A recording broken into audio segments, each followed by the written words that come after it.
I'm SVM Sports Editor Dan Waisner, and I have 4 downs to review Week 6 of the high school football season.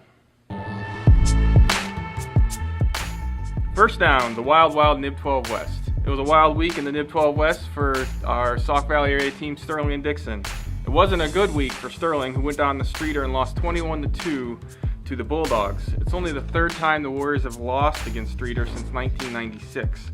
The Warriors just couldn't get going on offense and were held to 10 first downs and 182 total yards. Streeter had only scored about 20-some points leading into that game, so it's a pretty surprising upset.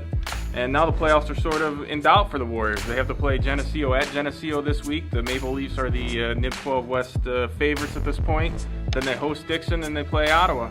You know, I think they're on the same level as Dixon and Ottawa, so those could be tough games for the Warriors.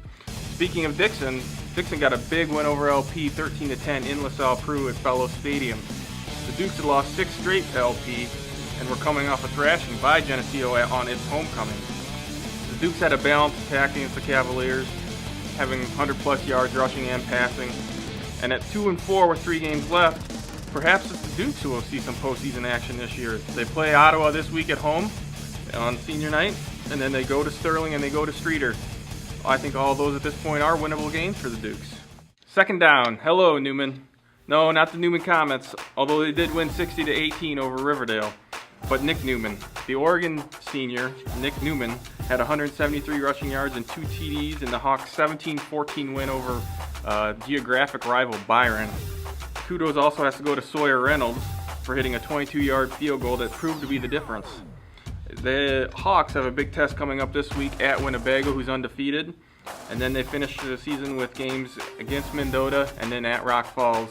The Hawks at 3-3 are looking for playoffs also. Third down. Playoff payoff. Newman and Erie Prophetstown became playoff eligible this week with wins, joining EPC as the 3 area teams so far to do that. The Comets romped Riverdale, as we said earlier, and Erie Prophetstown picked up a hard-fought win, 26-7 over Amboy. Newman and EP now get a chance to play against each other this Friday in a game where both teams are undefeated in the Three Rivers North. The winner most likely has the chance to win the conference outright. EPC, on the other hand, Eastland Pro City, earned their 6th win, which means they're in the playoffs. Now they're focused on going undefeated and trying to win the NUIC Northwest title.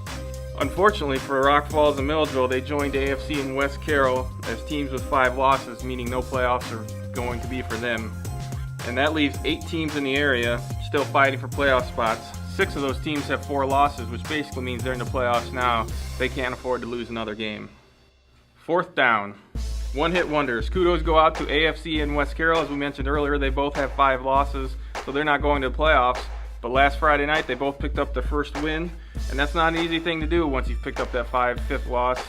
Sometimes it's hard to find things to play for, so for them to come out and get wins and go now be 1-5 each is kind of cool. AFC, David Zinke had 113 rushing yards and 2 TDs. The Raiders upset a pretty good Orangeville team, 28-20, while West Carroll, which started out with a brutal schedule the first 4 weeks against pretty much the best 4 teams in the NUIC, both in the Northwest and the Upstate, they beat South Beloit 32-14.